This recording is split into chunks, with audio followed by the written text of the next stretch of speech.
중국의 딥시크가 자신들이 개발한 인공지능 모델을 발표하면서 그 여파가 우리 증시에 고스란히 오늘 반영됐습니다. 딥시크 측이 발표한 개발비가 진짜냐는 등 논란도 계속되고 있는데 김주영 기자와 따져보겠습니다. 자, 김 기자, 딥시크가 왜 이렇게 큰 충격을 주는 겁니까? 네, 들인 비용 대비 성능이 뛰어나기 때문입니다. 딥시크는 약 79억 원의 2천여 개 칩을 사용해 개발했다며 지난 12월 V3 모델을 공개했고 한 달 만에 R1을 공개했는데 이 모델이 기존 미국 AI들과 맞먹는 수준을 보였습니다. 오픈 AI의 개발비 18분의 1 수준을 들여서 성과를 낸 셈이라 업계가 충격에 빠진 겁니다. 딥시크에게 직접 이렇게 저렴하게 개발할 수 있던 비결을 물었는데요. 딥시크는 범용 기능보다 특정 주제에 초점을 맞춰 개발을 했고 기존 오픈소스를 활용했다는 점, 중국의 인건비가 저렴하다는 점, 정부 보조금 혜택 등이 이유라고 설명했습니다.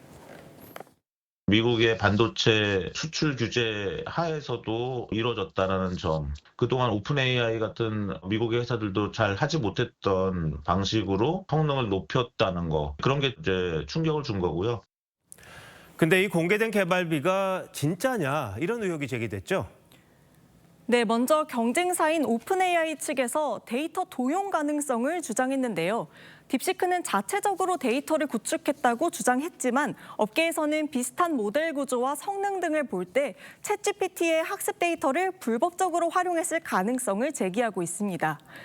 또 한 가지는 딥시크가 중국에 수출이 금지된 고성능 반도체 칩을 가지고 있었을 가능성입니다. 딥시크는 저사양 칩만 썼다고 설명했는데 이미 엔비디아의 H100 GPU를 대량 보유하고 있었다는 의혹이 불거졌고요. 미국 상무부가 조사에 들어갔다는 외신 보도들이 나오고 있습니다. 그리고 이 답변하는 게 중국 정부가 마치 검열을 하는 것 같다 이런 후기들도 올라오던데요.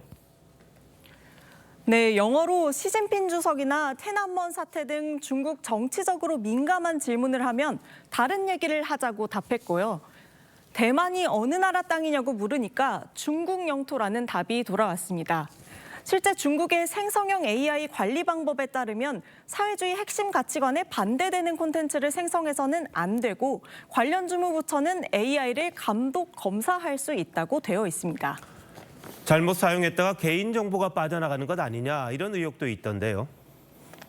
네, 경쟁사인 챗GPT에게 챗GPT와 딥시크의 개인정보 보호 정책 차이가 뭐냐고 물어보니까 가장 큰 차이로 딥시크는 중국 서버의 데이터를 저장하고 중국법을 따른다는 점을 꼽았습니다.